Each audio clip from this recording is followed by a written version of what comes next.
তো গাইস হঠাৎ করে মনে হলো যে ফ্রি ইন্টারনেট দিছে, তারপর ভাবলাম যে ফ্রি ইন্টারনেটগুলো শেষ করতে দেওয়া যাবে না। তো লেটস স্টার্ট। Yes guys. তো গাইস নদীর পাড়ের উদ্দেশ্যে রওনা দিচ্ছি। অনেকে ভাবতে পারেন যে ভাই আপনি নদীর পাড়ের উদ্দেশ্যে রওনা দিচ্ছেন কেন, আপনি তো বাড়িতে বসে নিতে পারেন। তো ভাই আমাদের বাড়িতে তেমন একটা আমাদের নেটওয়ার্ক ভালো পায় না, তাই নদীর পাড়ের উদ্দেশ্যে রওনা দিচ্ছি। তো আমি একা যাবো না, ভাবতেছি আরেকটা বন্ধুকে নিয়ে যাবো, ওর নাম জহিরুল। ওদের বাড়ির সামনে চলে আসছি। তো এখন ওদের বাড়ি যেতে হবে। তো এই যে ওদের বাড়ির পথের ধারে এসে পড়ছি। তো চলেন ওদের বাড়িতে যাওয়া যাক। তো এসে দেখি সুন্দর সুন্দর 3টা বিড়ালের বাচ্চা। তো বন্ধু আমার প্যান্ট পরতেছে, আমার দিকে কিন্তু লজ্জা পাইছে।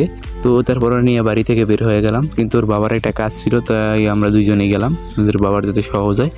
তারপর দুইজন যাওয়ার পর তো চলেন কাজ যাই। তো কাজ শেষ করে আসলাম।